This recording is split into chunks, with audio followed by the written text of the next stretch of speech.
We are proud to be partnering with our pals at Dollar Shave Club. From showering to brushing your teeth, and yes, shaving, of course, we all have our everyday grooming routines. When I get up, Ian, I'll shave. I'll brush my teeth even before I eat. Sometimes it's a little bit funky in there. What do you do when you wake up? I do not shave. However, I do shower, and I can make use of Dollar Shave Club's excellent shower products. Their new shower kit comes with trial sizes of their citrus and Hawaiian ginger face wash, their calming lavender and amber body wash, and their sage and black pepper shampoo. Personally, I've really always enjoyed the calming amber and lavender body wash. It is actually relaxing in the morning and calming, and it smells great. Kind of braces me and gets me ready for the day. No matter your routine, Dollar Shave Club has everything you need to help you look, feel, and smell your best. There's shower products, oral care products, hair products, skin products, even those butt wipes, and obviously shaving products. I shaved this morning, Ian. I did. You look baby fresh. Yeah, and this is the best shaving material ever. Their shave butter, the Dr. Carver shave butter, it's the smoothest shave I ever had. No joke.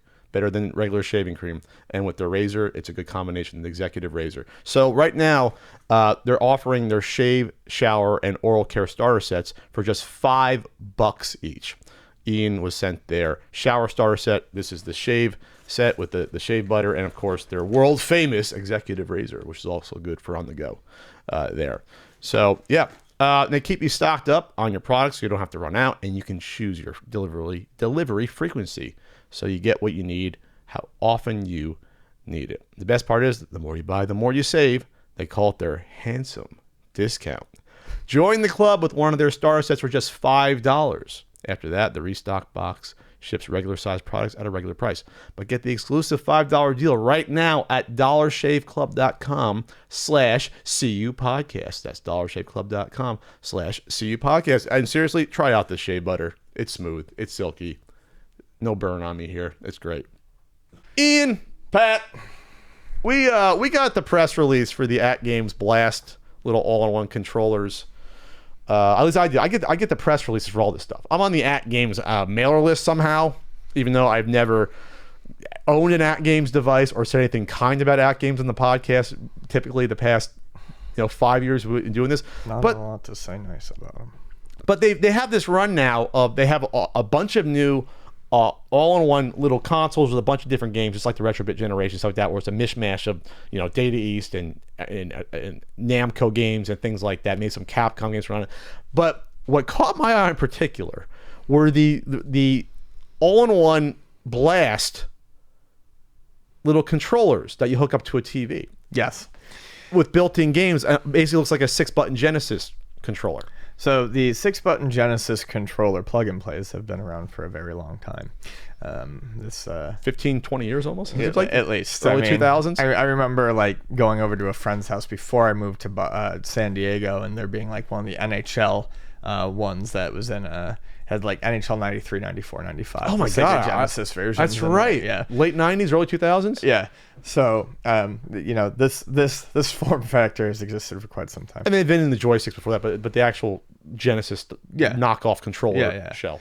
So, these Bandai Namco flashback controllers, blasts, were initially billed as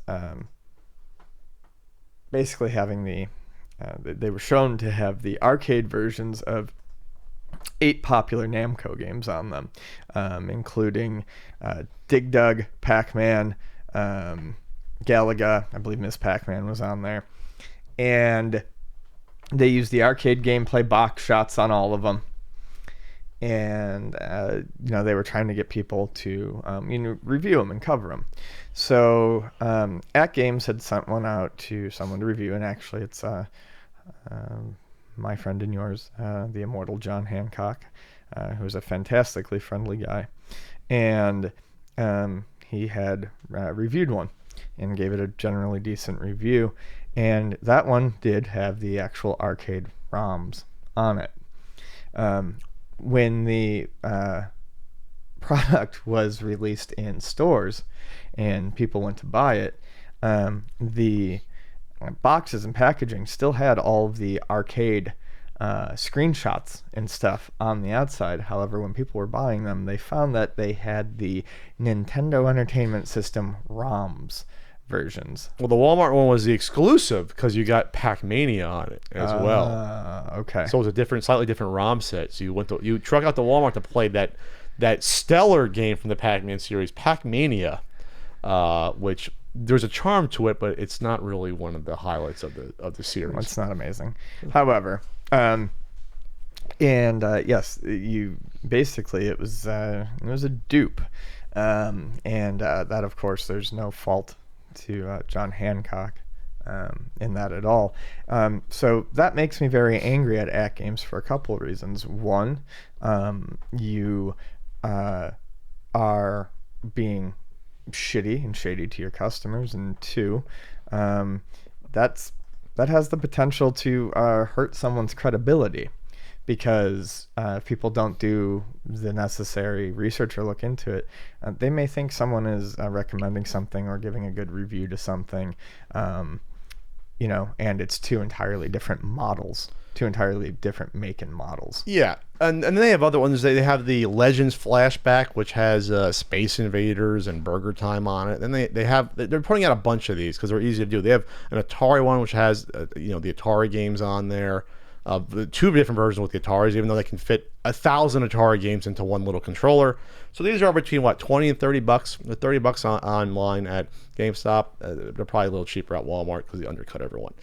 So AtGames, we know, has a terrible history of shoddy products to begin with. Yep. But you think at some point they would get together. They've dropped the ball continually, even with the last the Genesis flashback that came out a year or two ago, right?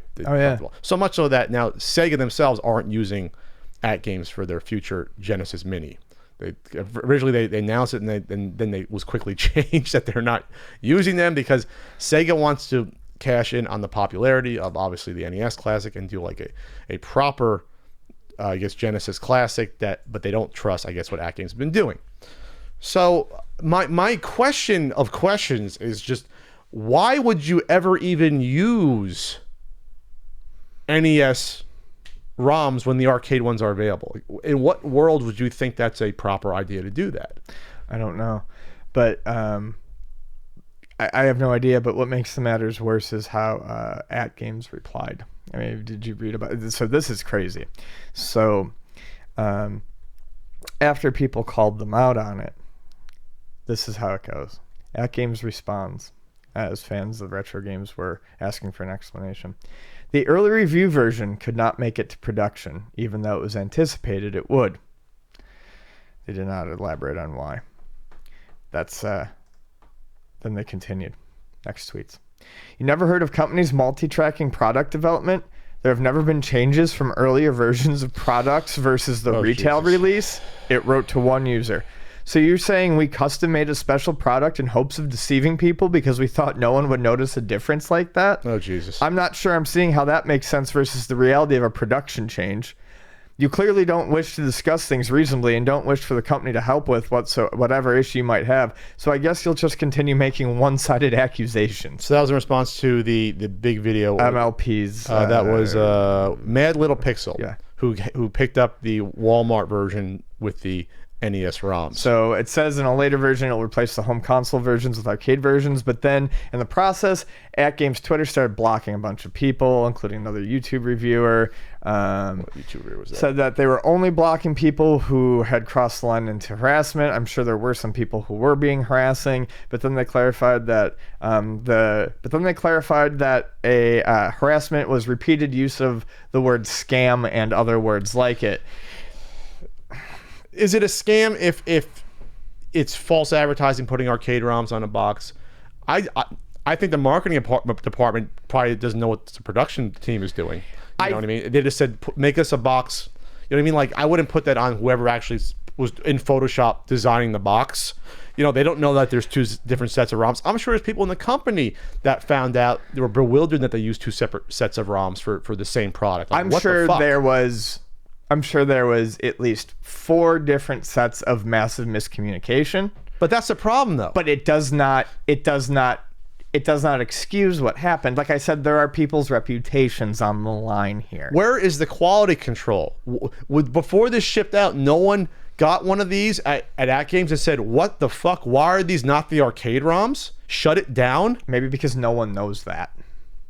I mean, maybe no one at AtGames really realizes this shit. I mean, or cares. We have to realize that at some point, the people, I mean, it's very true. The people who sell us this shit don't care about the shit they're selling.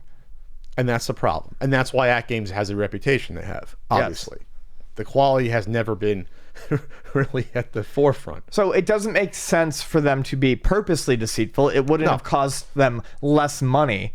I mean, they don't want this sort of backlash. But it's very apparent they just don't give a fuck. They don't care, because they know it's going to go into Walmart. People are going to say, oh, it's $20. I'm going to pick it up. And 95% of people are going to get it and not realize or care that it's the NES ROMs of these games instead of the superior and proper arcade And ROMs. the people who do care are going to go, well, fuck, that sucks. And then they're going to go, well, maybe I'll complain. And then 2 days later, the $20 trinket is going to be in a bin, and they're never going to think about it again and never plug it in again. And then they're going to try to sell it at Luna Video Games. And then I'm going to say, no, I'm sorry, I can't buy it. And then they're going to put it in the freebie bin, and someone's going to pick it up. And then that person will sell it at a flea market later. For $5. And then they'll get picked up and thrown in a dumpster where it eventually belongs.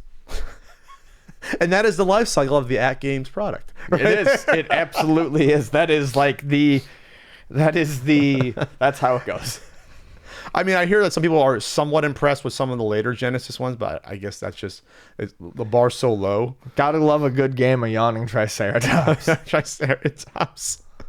So, I don't know if it was direct deception, overtly, like we're gonna get those customers. There's no reason for it to be direct deception. But it's even almost worse than that. It's just incompetence, not knowing what's going in your products. It's just not caring. There's no reason that you'll say, okay, on this run for the Walmart, we're gonna drag and drop whatever product, use the NES ROM versus the non-Walmart, use the arcade ROM and a different emulator inside. Like, why would there be two sets of internal software? It almost seems like it would be harder. It would be yes, thank you, Ian. It makes your life harder to do that. It's almost as if two different entire teams were working on a product that is 99% the same, except for the swap out of pac-mania ROM. Like, none of it makes sense. AtGames, get your shit together, is what I'm going to say. Just, this shouldn't happen. It's an embarrassment. It's an absolute embarrassing. No, it is embarrassing. I'm just quoting a show. Oh, but isn't it embarrassing? It is. It's embarrassing for this to happen. I'm embarrassed.